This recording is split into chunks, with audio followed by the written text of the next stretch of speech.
নজর রাখবো পরবর্তী সংবাদে। প্রায় 3 বছর হয়ে গেল কোন রকম ভাবে সংস্কার করা হচ্ছে না স্কুলের রুম। মাটিতে বসেই পড়ুয়াদের খেতে হচ্ছে মিড ডে মিল। বিদ্যালয় কক্ষের এরকম বেহাল দশা নিয়ে আজকে অভিযোগ উঠে এসেছে কৈলাসহর থেকে। বিশেষ করে কৈলাসহরের কুবঝার উচ্চ বুনিয়াদী বিদ্যালয়, যেখানে মিড ডে মিল খেতে হচ্ছে ছাত্রছাত্রীদের মাটিতে বসে। দপ্তরের চরম উদাসীনতায় ক্ষোভে ফুঁসছে এবার অভিভাবক মহল। তার সাথে স্থানীয়দের মধ্যেও চরম উৎকণ্ঠা দেখা দিয়েছে বিদ্যালয়ের পরিকাঠামোগত অভাবকে কেন্দ্র করে। কৈলাসহর থেকে ঠিক কি অভিযোগ শুনুন।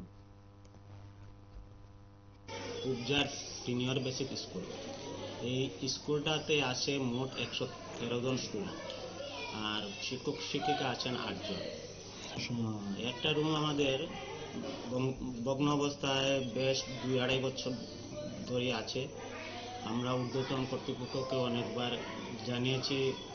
ওরা আমাদের উপদেশ দিয়েছে যে আপনারা ওই স্থানীয় গ্রাম পঞ্চায়েতের যে গ্রাম সভাতে আপনারা এই বিষয়গুলো উত্থাপন করবেন। আমরাও প্রয়োজন মতো আমরা উত্থাপন করেছিলাম।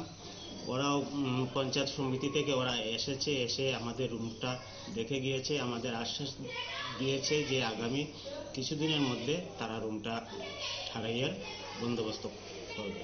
এই রুমটা যদি সংস্কার হয় তাহলে আমাদের যে বিদ্যালয়ের শিক্ষার্থীরা মিড ডে মিল এই রুমে গিয়ে বসে খেতে পারবে। এখন আমাদের বসে খাওয়ার মতো কোনো রুম নেই।